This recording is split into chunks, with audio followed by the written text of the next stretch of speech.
Hello guys, मैं doctor Kishlay. आज काफ़ी समय बाद, मुझे लगता है काफ़ी महीने हो गए मुझे अपने चैनल पे वीडियो लाते हुए। और आज जो मैं वीडियो लाया हूँ, आज जो भी मैं वीडियो में बात करूँगा वो एक शॉर्ट क्लिप वीडियो के बारे में होगा जो गौरव तनेजा ने बोला था, और वो 30 डेज 30 जंग चैलेंज किए थे और उसके रिगार्डिंग है ये। और ये वीडियो ग्लाइसेमिक इंडेक्स के कॉन्टेक्स्ट में है।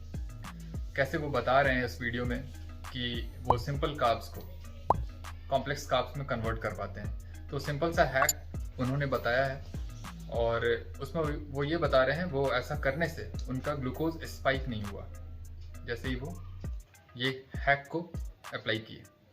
तो चलिए उस बारे में बात करेंगे आज, और अच्छे से इस वीडियो को एग्जामिन करेंगे, इस टॉपिक को अच्छे से डाइसेक्ट करेंगे आज फिर से। हालांकि ये वीडियो ग्लाइसेमिक इंडेक्स पे मैं ऑलरेडी पहले भी बना चुका हूँ, उस वीडियो को भी आप देख सकते हैं। तो चलिए पहले देखते हैं वीडियो में उन्होंने क्या बोला। आपका कितना भी सिंपल कार्ब्स हो, मैदा हो, चीनी हो, but if you are having a portion of salad, इसमें लेटिस है, टमाटर है, प्याज है, कुछ भी है, it will bring the peak down. फिर हमने बड़ा इंटरेस्टिंग सा किया, हमने 2 आइसक्रीम के कोन मंगाया, सेम कोन पहले दिन सुबह। And I do this test after getting up so that रात भर कुछ नहीं खाया, स्टेबल हो जाए reading, and then you can start to same रहे सब कुछ। पहले दिन खाया भाई, आइसक्रीम खाई, पीक मारी। सेकेंड डे एक बड़ा सा सैलेड का बोल लिया, पहले वो खाया, उसके बाद फिर आइसक्रीम एंजॉय की। भाई वो ऊपर गया ही नहीं। क्या बात। हाँ, so this is the trick. If you want to enjoy junk food, have a साथ में खाओ, पहले खाओ, बाद में खाओ, डजंट मैटर। तो बड़ा बोल सैलेड का खा लो और फिर because the fibre in the food makes that simple carb into a complex carb. भाई सिंपल फंडा ना, आप व्हीट लेते हो, व्हीट के ऊपर कोटिंग हटा दी, उसमें फाइबर होता है, उसको बना दिया मैदा, सिंपल कार्ब हो गई ना। आप खा रहे हो, पीक मारा छोले भटूरे में, अब व्हीट खाओगे नहीं मारेगा, तो फाइबर ही है सब। तो वो कह रहे हैं कि जैसे ही वो एम्प्टी स्टमक में आइसक्रीम लिए उनका ग्लूकोज स्पाइक हुआ। जाहिर सी बात है, वो तो होगा ही, कार्बोहाइड्रेट है तो ग्लूकोज स्पाइक होना ही है। नेक्स्ट डे उन्होंने क्या किया, एम्प्टी स्टमक में पहले उन्होंने सैलेड बॉल को लिया, मतलब वेजिटेबल सैलेड था, वो लिया, उसके बाद वो आइसक्रीम खाए और ग्लूकोज स्पाइक नहीं हुआ। तो मैं डिसएग्री नहीं कर रहा हूं कि ऐसा नहीं हो सकता, बिल्कुल ऐसा हो सकता है, क्योंकि पहले फाइबर ले लिया उन्होंने, टू सम एक्सटेंट एब्जॉर्प्शन को डिले करता है। बट इस बात को हमें ध्यान में रखनी होती है कि हमेशा ही ऐसा हो ये कोई ज़रूरी नहीं है। जैसे उनका ग्लूकोज स्पाइक अभी नहीं हुआ तो नेक्स्ट डे भी ऐसा नहीं होगा, ये हम नहीं कह सकते। बहुत ही डिफरेंस होता है, वेरिएशन बहुत ज़्यादा होता है ग्लूकोज रिस्पॉन्स के मामले में हर एक फूड आइटम्स के लिए, और सेम फूड आइटम के लिए भी हमारा ग्लूकोज रिस्पॉन्स हर बार अलग होता है। तो इन्होंने क्या किया, 30 डेज 30 जंक्स चैलेंज में डिफरेंट फूड आइटम्स को लेकर के ये वीडियोस बनाए, और हम सभी को वो उसका एक रिजल्ट दिखाए कि ऐसा ऐसा रिस्पॉन्स आ रहा है। कभी छोले भटूरे, कभी वड़ा पाव, कभी पोहा, कभी कुछ। तो डिफरेंट फूड को उन्होंने कंपेयर किया। बट अगर वो ये करते कि सिंगल फूड आइटम को 30 डेज तक वो चैलेंज करते, 30 डेज तक वो सेम देखते अगर अपनी रिकॉर्डिंग में, तो उन्हें डिफरेंट रिजल्ट मिलता। पर उन्होंने ऐसा किया नहीं। आइसक्रीम के साथ एक दिन, नेक्स्ट डे बिस्किट के साथ, नेक्स्ट डे किसी और चीज़ के साथ, तो डिफरेंट चीज़ों के साथ वो पूरे 30 डेज डिफरेंट उनका रिजल्ट आया। तो मेरा ये कहना है कि किसी भी फूड आइटम को आप एक वैल्यू नहीं दे सकते कि आपका ग्लाइसेमिक इंडेक्स इस फूड का इतना ही है। क्योंकि देखिए, ग्लाइसेमिक इंडेक्स का मतलब क्या होता है? ग्लाइसेमिक इंडेक्स का मतलब है कि आपने जिस फूड आइटम को लिया, कितनी तेजी से वो आपके ब्लड शुगर को बढ़ाया। तो ग्लूकोज के लिए हम 100 मान के रखे हैं कि ग्लूकोज का 100 होता है, और उस रिस्पेक्ट में जिस भी फूड आइटम का बढ़ता है उसके अकॉर्डिंग हम उस फूड आइटम का एक वैल्यू देते हैं। जैसे एप्पल का कहीं पे 38 लिखा है, बनाना का 52 लिखा है ना। तो 38 100 से आप कंपेयर कर रहे हैं तो बहुत लो हमें लग रहा है, ऐसा लग रहा है कि काफ़ी लो है, ग्लूकोज रिस्पॉन्स काफ़ी कम होगा, लेकिन ऐसा होता नहीं है। तो एप्पल का जो 38 वैल्यू है वो एक्चुअली डिफरेंट डिफरेंट रिस्पॉन्स जो आया है एप्पल खाने के बाद, उसका एक एवरेज वैल्यू है। जैसे मान लीजिए आप अभी एप्पल खाते हैं और आपका रिस्पॉन्स कुछ होता है, और सेकेंड टाइम जब आप खाते हैं तो कुछ और होता है। तो कभी आपका 70 आता है, कभी 80 आता है, कभी 50 आता है, कभी 40 आता है। तो जो एवरेज वैल्यू होगा ना, उसके लिए आप एक एप्पल के लिए आप एक वैल्यू देकर रखें 38। लेकिन ऐसा होता नहीं है। आप जब भी एप्पल खाएंगे देखिएगा कि एक्चुअली कोई देखता ही नहीं है, तो देखने की बात ही नहीं है। जो देखे भी, ये गौरव तनेजा देखे भी हैं तो बस एक दिन के लिए देखे हैं उस पर्टिकुलर फूड आइटम के लिए। तो इस चक्कर में होता क्या है कि आप एक थंब रूल बनाकर बैठ जाते हैं कि हम इस चीज़ को खाएंगे और ऐसे खाएंगे तो हमारा ग्लूकोज रिस्पॉन्स नहीं आएगा। हालांकि ये इस चीज़ को मान रहे हैं कि ब्लड शुगर रिस्पॉन्स अगर हमारा 110 के ऊपर जाता है वो अनहेल्दी रेंज होता है, वो अच्छा नहीं होता हमारी बॉडी के लिए। तो आप कार्बोहाइड्रेट को खाकर ये एक्सपेक्ट नहीं कर सकते कि आपका ब्लड शुगर हमेशा 110 के अंदर आएगा, भले ही आप कितना भी फाइबर क्यों ना खा लें, उसके पहले प्रोटीन कितना खा लें। आप इस चीज़ को डिटरमिन नहीं कर सकते। इसलिए इस फैंटेसी से आप सभी बाहर निकलिए, क्योंकि ऐसा होगा नहीं। आप जब भी फाइबर लेंगे तो ग्लूकोज रिस्पॉन्स आपका कई बार कम आएगा, कई बार कम नहीं आएगा, है ना। तो इसको हम कहते हैं इंट्रा इंडिविजुअल वेरिएशन, मतलब आप सेम इंडिविजुअल के लेवल पे भी डिफरेंट डिफरेंट रिस्पॉन्स आ रहा है। और अगर हम दूसरे इंसान की बात करें, क्योंकि इन्होंने कहा कि आप अगर इस तरह से आइसक्रीम को खाएंगे, जंक्स को खाएंगे, तो आप बेसिकली इसके साइड इफेक्ट को आप अवॉइड कर सकते हैं, हाई ग्लूकोज रिस्पॉन्स नहीं होगा। तो आप दूसरे बंदे के लिए आप कभी नहीं कह सकते कि आप भी अगर इस तरह से आप सैलड खाएंगे, फाइबर लेंगे, तो आपका भी ग्लूकोज रिस्पॉन्स मतलब इस तरह से स्पाइक नहीं होगा। ऐसा आप नहीं कह सकते, क्योंकि ये जनरलाइज करना हो गया। ये जनरलाइज स्टेटमेंट आप इस तरह से इशू नहीं कर सकते कि आप सभी खाइए इस तरह से, आपका भी नहीं होगा। तो सभी को बेसिकली कहीं ना कहीं इंडिविजुअलाइज करने की जरूरत है अपने लिए, कि मेरे लिए रिस्पॉन्स कैसा होता है। और एक्चुअली इसके पीछे जाना ही नहीं चाहिए, क्योंकि मैं उस चीज़ को इंडिविजुअलाइज क्यों करूं जब मुझे पता है कि अभी मैं इस चीज़ को खाता हूं, मेरा रिस्पॉन्स कुछ और होता है और नेक्स्ट टाइम खाऊंगा तो कुछ और ही होगा। तो इसका कोई मतलब नहीं है। आप कार्बोहाइड्रेट को खाकर ब्लड शुगर रिस्पॉन्स को 110 के नीचे आप कैसे एक्सपेक्ट कर सकते हैं? ये पॉसिबल ही नहीं है। ये तो सिर्फ और सिर्फ प्रोटीन और फैट के ही सिलसिले में ऐसा होता है। जब आप प्रोटीन और फैट खाते हैं तभी आपका ब्लड शुगर रिस्पॉन्स जो है 110 के अंदर रहेगा। कार्बोहाइड्रेट को आप जब भी खाएंगे तो आपका blood sugar response physiological range में नहीं रहेगा। नॉर्मल जो हेल्दी फिजियोलॉजिकल रेंज होता है 70 to 100 या 110 जो भी कह लीजिए, है ना, वो पॉसिबल नहीं है।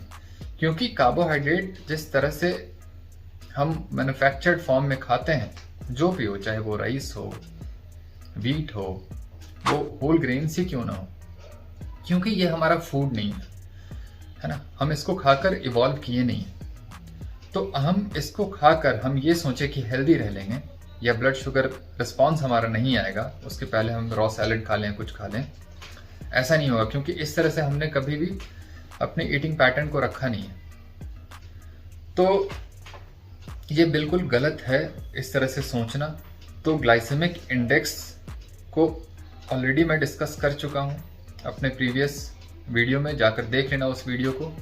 और इस ग्लाइसेमिक इंडेक्स को जब भी देखते हो, जब भी कोई बोलता है सिंपल कार्ब्स, कॉम्प्लेक्स कार्ब्स, तो हमेशा इसको ध्यान में रखना कि दो कंपोनेंट को हमेशा ध्यान में रखना जब भी ग्लाइसेमिक इंडेक्स टॉपिक आए। तो एक इंटर इंडिविजुअल वेरिएशन, एक intra individual variation. Intra individual variation का मतलब है कि सेम इंडिविजुअल सेम फूड के लिए डिफरेंट रिस्पॉन्स देगा ब्लड शुगर के मामले में, ठीक है। दूसरा हो गया इंटर इंडिविजुअल वेरिएशन, मतलब मेरा रिस्पॉन्स और आपका रिस्पॉन्स सेम फूड के लिए डिफरेंट होगा। जैसे मैं अगर एम्प्टी स्टमक में एक एप्पल लेता हूं, मेरा ब्लड शुगर अगर 110 जा रहा है या 115 जा रहा है, तो जरूरी नहीं कि आपका भी 115 ही आएगा, है ना। तो इसको ध्यान में रखना है। तो inter individual variation, intra individual variation. अगर थोड़ा बहुत डिफरेंस आता भी है, अगर फाइबर लेने से कम हो भी रहा है ब्लड शुगर रिस्पॉन्स, तो इतना ध्यान में रखना है कि लॉन्ग रन में फाइबर खाने से इतना कम नहीं होगा हमेशा ही कि आप एक्चुअली कार्बोहाइड्रेट के साइड इफेक्ट्स को आप अवॉइड कर पाएं। ऐसा हो ही नहीं सकता है। तो इसलिए ब्रेकफास्ट में कभी आप ये सोच रहे हैं कि हेल्दी होल ग्रेन सीरियल्स खाएंगे और उसके पहले हम सैलड खा लें तो बहुत बढ़िया ब्रेकफास्ट हो गया, तो ऐसा होता नहीं है। ऐसा कभी नहीं होगा। या पराठे हो गए, पूरी हो गया, कुछ भी हो गया, ठीक है। तो आप बेसिकली डाइटरी चेंज के लिए कहीं ना कहीं एक्सेप्टेंस आपको लाना होगा कि ये कार्बोहाइड्रेट हमें इस तरह से नहीं खाना है, वो होल ग्रेन्स ही क्यों ना हो, कुछ भी हो, कितना भी फाइबर उसमें क्यों ना हो, ठीक है। बहुत ज़्यादा फाइबर ऐसे भी बहुत हेल्दी नहीं होता है, डेंजरस होता है, एक्चुअली इन्फ्लेमेटरी होता है बहुत ज़्यादा हमारी गट के लिए। तो उसको भी मैं डिस्कस ऑलरेडी कर चुका हूँ फाइबर वाले वीडियो में, फिर से मैं बनाता रहूँगा। अभी आया हूँ फिर से यूट्यूब चैनल पे और कोशिश करूँगा अब काफ़ी रेगुलर रहूँ, कंसिस्टेंटली वीडियोज़ आप लोगों के लिए लाता रहूँ। हालांकि क्योंकि मेरा वीडियोज़ बहुत लंबा होता है तो बाकी लोगों की तरह मैं हफ्ते में 2-3 वीडियोस तो नहीं ला सकता, थोड़ा टाइम लेता हूँ, अच्छे कंटेंट बनाता हूँ और उसमें टाइम लगता है। तो वीकली वंस या कभी कभी हो गया तो 2 हफ्तों में एक बार तो कम से कम एक आपको लंबा सा वीडियो एक दूंगा ही, अच्छा कुछ देखने को, सीखने को, समझने को। तो इस वीडियो में प्रॉब्लम ये था कि ये गौरव तनेजा एक्चुअली 30 डेज चैलेंज में डिफरेंट फूड के लिए टेस्ट किए। अगर ये फाइबर खा के डेली आइसक्रीम के लिए टेस्ट करते तो उससे कुछ बढ़िया इन्फ्रेंस हमारे पास आता कि एक्चुअली आइसक्रीम खाने से एक जैसा ही रिस्पॉन्स आ रहा है कि नहीं। इस तरह से कोई नहीं करेगा, अगर कोई करना चाहे तो कर सकता है। तो इसलिए बहुत ज़्यादा साइंटिफिकली वैलिड नहीं हुआ ये, क्योंकि इनका जो ये रिजल्ट है, जो टेस्ट है, ये ग्लाइसेमिक इंडेक्स को ध्यान में रखते हुए इन्होंने ये किया कि फाइबर हम खाएंगे ग्लाइसेमिक इंडेक्स कम हो जाएगा और ब्लड ग्लूकोज उस तरह से हमारा स्पाइक नहीं होगा। और ग्लाइसेमिक इंडेक्स अपने आप में कोई साइंस बेस्ड नहीं है, टोटली फ्लॉड है वो कॉन्सेप्ट ग्लाइसेमिक इंडेक्स का। क्योंकि ग्लाइसेमिक इंडेक्स के बारे में मैं ऑलरेडी बता चुका हूँ, अभी भी बताया इस वीडियो में, कि ग्लाइसेमिक इंडेक्स किसी भी फूड का फिक्स्ड वैल्यू नहीं हो सकता। अगर फिक्स्ड वैल्यू होता तो रिस्पॉन्स हमेशा एक जैसा आता, सेम बंदा पे भी और डिफरेंट बंदा पे भी, लेकिन ऐसा होता नहीं है। तो इसीलिए ये सोच कर कि ये लो ग्लाइसेमिक फूड है, हमें खाना चाहिए, या डायबिटिक्स को खाना चाहिए, डायबिटिक्स को तो अभी खाना ही नहीं चाहिए ग्लाइसेमिक इंडेक्स को ध्यान में रखते हुए कोई भी खाना। क्योंकि ग्लाइसेमिक इंडेक्स आप किस फूड का देख रहे हैं जिसमें कार्बोहाइड्रेट है, जिसमें सिग्निफिकेंटली ब्लड शुगर रिस्पॉन्स आता है, स्पाइक आता है, तो उसको ध्यान में रखते हुए अगर आप खा रहे हैं तो ऐसा मत करिए। क्योंकि डायबिटिक्स में रिस्पॉन्स और भी इरेटिक होता है। अगर वो एप्पल खाएगा तो उसका ब्लड शुगर 200 के आसपास चला जाएगा। और एक्चुअली डायबिटिक्स को समझ नहीं आता कि ये लो ग्लाइसेमिक फ्रूट को खाते हुए मेरा ब्लड शुगर इस तरह से क्यों रह रहा है ना। क्योंकि डॉक्टर्स भी इस ग्लाइसेमिक इंडेक्स को इतना ज़्यादा दिल से लगा बैठे हैं कि इससे बाहर ही नहीं निकलना चाहते। उनको ऐसा लगता है कि ये लो ग्लाइसेमिक फ्रूट है, जो भी है फूड आइटम है, इसको हम डायबिटिक्स को दे सकते हैं, इंजॉय भी करना होता है लाइफ में, है ना। तो इंजॉयमेंट को ध्यान में रखते हुए वो खिलाते रहते हैं, दवा देते रहते हैं, आपको मल्टीपल ओरल ड्रग्स देंगे, इंजेक्टेबल्स देंगे। तो इस तरह से सभी का प्रैक्टिस चल रहा है बहुत बढ़िया, लेकिन हेल्थ सही नहीं है इस वजह से, ठीक है। तो मेरा बस यही कहना है कि इस तरह से किसी भी वीडियो को आप इतना ज़्यादा ऑथेंटिक मत मान लीजिए कि अगर गौरव तनेजा ने कुछ कह दिया तो बहुत सही कह दिया, ठीक है। मेरे लिए ऐसा आप मान सकते हैं बहुत हद तक, क्योंकि मैं बहुत हार्डकोर साइंस को फॉलो करता हूँ और डे टू डे बेसिस पे मैं पेशेंट के साथ डील करता हूँ इन सारी चीज़ों को। और मैं ऑलरेडी ये सब चीज़ करके देख चुका हूँ। मुझे पता है कि ये सब ग्लाइसेमिक इंडेक्स, ये सब कुछ होता नहीं है। ये सब दूसरे को बेसिकली कंफ्यूज करने का, चीट करने का एक तरीका है ना। तो इसलिए इनसे बाहर निकलिए। जंक्स को खाते हुए आप हेल्दी नहीं रह सकते, ठीक है। और आप देख सकते हैं बेसिकली, आप मुझे देखिए, आप गौरव तनेजा को देखिए, आपको, मुझे नहीं लगता वो एज में बहुत ज़्यादा बड़े हैं मेरे से। हो सकता है 34, 35, 36 कुछ होगा उनका, मुझे एग्जैक्टली नहीं पता उनका एज। तो मेरा एज 36 हो चुका है। आप देखिए कौन कैसा दिख रहा है 36 में। अगर मैं ऐसा दिख रहा हूँ तो वो कैसे दिख रहा है, है ना। तो ये सब देखना है। हेल्दी होने का ये मतलब नहीं है कि हम बहुत बड़ा बड़ा मसल बना लिए, और हालांकि मेरा भी बहुत कम मसल है नहीं, काफ़ी बड़ा मसल है मेरा भी, बट स्टिल अगर कंपेयर करें एक प्रोफेशनल बॉडी बिल्डर से जो काफ़ी स्टेरॉइड यूज़ कर चुके हैं, जैसे गौरव तनेजा भी यूज़ कर चुके हैं अपने प्रोफेशनल बॉडी बिल्डिंग टाइम पे, तो आप बेसिकली उन सब चीज़ों को देख करके आपको ऐसा लगता है कि ये बंदा बहुत ही रिलायबल है, बहुत ही जेन्युइन कुछ कंटेंट दे रहा है, हमें नॉलेज दे रहा है, शेयर कर रहा है। ऐसा हो नहीं रहा है। जो आप देख रहे हैं ना वो सही है, लेकिन वो लॉन्ग रन में ऐसा डेली हो आपके साथ, ये ऐसा होता नहीं है, बिल्कुल नहीं होता है। यही है ग्लाइसेमिक इंडेक्स। तो ग्लाइसेमिक इंडेक्स मिसलीडिंग है बेसिकली और बहुत ही कंफ्यूजिंग है। तो आप उसको ध्यान में रखते हुए किसी भी खाने को मत खाएं। आपको बस एक चीज़ ध्यान में देना है कि आपके फूड में कार्बोहाइड्रेट ऑलमोस्ट नेग्लिजिबल अमाउंट का होना चाहिए। आप ब्रेकफास्ट कर रहे हो, लंच कर रहे हो या डिनर कर रहे हो, वो मैटर नहीं करता, है ना। कार्बोहाइड्रेट होगा तो आप ब्लड शुगर स्पाइक को अवॉइड नहीं कर सकते हैं। आप फाइबर खा लें, प्रोटीन खा लें, कुछ भी खा लें, अगर वो एटीन्यूएट होता भी है तो वो इनिशियल हो सकता है स्पाइक नहीं आए, लेकिन लॉन्ग रन में वो आपका ब्लड शुगर एलिवेटेड ही रहेगा। तो basically area under the curve जो है वो ऑलमोस्ट सेम रहता है वैसे सिचुएशन में। तो प्रॉब्लम क्या है कि बहुत लोग सोचते हैं ऐसा कि ब्लड शुगर स्पाइक हमारा उस तरह से नहीं आया, डाउन भी तुरंत नहीं आया, लेकिन होता क्या है आपका उस तरह से नहीं आकर आपका इस तरह से ऐसे रहेगा। तो basically area under the curve जो है ब्लड ग्लूकोज के लिए वो सेम रहेगा। ऑलमोस्ट क्लिनिकली वो दोनों ही डैमेजिंग होता है, ठीक है। तो ये दो चीज़ों को एक्चुअली एस्पेक्ट को समझना है, एक जो हमारा एरिया अंडर द कर्व है और दूसरा इंटर और इंट्रा इंडिविजुअल जो बेसिकली वेरिएशन होता है, रिस्पॉन्स होता है ब्लड शुगर के मामले में।